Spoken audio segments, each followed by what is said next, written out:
the most haunted road in New Jersey, Clinton Road. Encounter hello, everyone.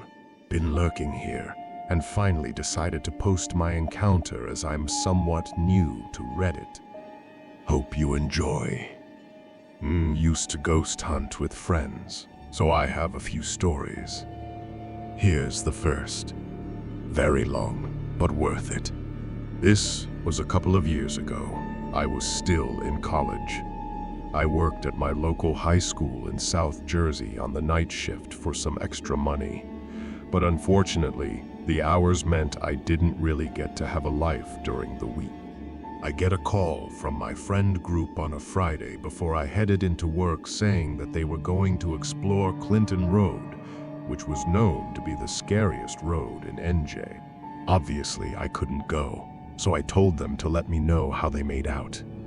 Later in the night, I get a call from them in panic saying all these crazy things happened to them.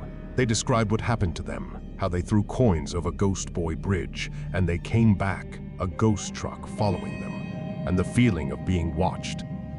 I thought they were just hyping it up because I missed out. So it was decided we'd all go the next night. But this time, I got to see it for myself, something I'd regret for the rest of my life. Us being from South Jersey, Clinton Road is a bit of a drive for us, about 2 hours, so there was plenty of time for us to get all hyped up and spooked out. Now, I can only describe myself as the manly man of the group, being 6'5", 260. Especially back then, I had the persona of awe. It's all made up. Nothing will scare us, boy. Was I wrong? Right when we get there, the entire vibe changed from, oh, we're all gonna be spooked, to, oh, wait, this is actually pretty damn creepy. The road is in the middle of the woods.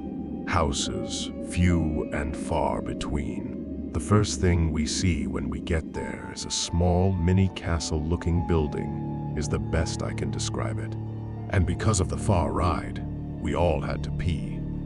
So I went to the left. Friend 2, Joe, went straight. And friend 3, Har.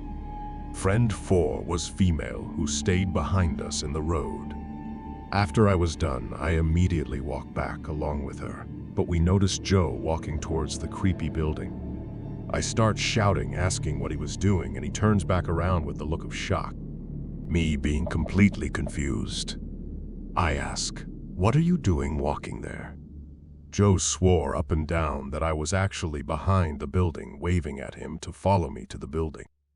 So naturally, we are all getting freaked out. We pull up to the bridge, Ghost Boy, and I check everyone for coins to make sure they don't fake it just to scare me.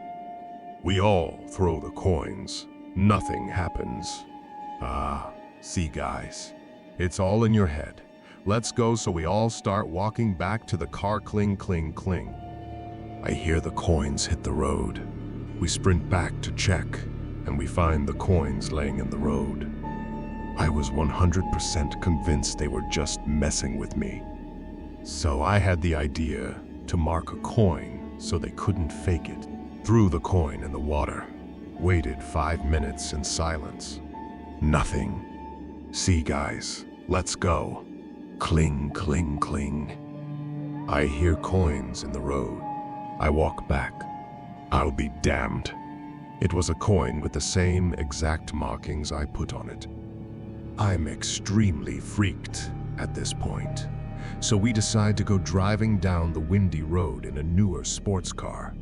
We are all freaked and just want to leave. We see headlights appear behind us seemingly out of nowhere. Did not see them attached to a vehicle. I'm no car expert, but I bet my life they were lights on an old truck getting closer the faster we went, taking bends at fast speeds that even a new truck wouldn't handle. Suddenly, the lights disappear. So now, all in panic, we decide to pull over to map our way out. Dead silence. No light except our headlights. In the woods, we hear the typical women ghosts moan, "Oh," And of course, what came with it was the typical woman in white dress standing in the woods right next to our car, and she let out the loudest scream I have ever heard. WARRESCREAMING at this point to get out of Dodge. Once we make it back to main roads, we decide to dig a little deeper on this road. Apparently, the ghost truck tries to make people crash on Dead Man's Curve. There have been numerous bodies buried there from the famous murderer, the Iceman. On our way home, we were so ballsy and wanted to go back again the next night. Sunday, we suddenly pass an old rundown church that looks like it hasn't been used in 50 years.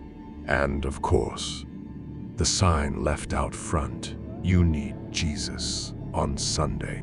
Safe to say that I never went back. And even up to this day, the friend group still refuses to talk about what happened that night on Clinton Road.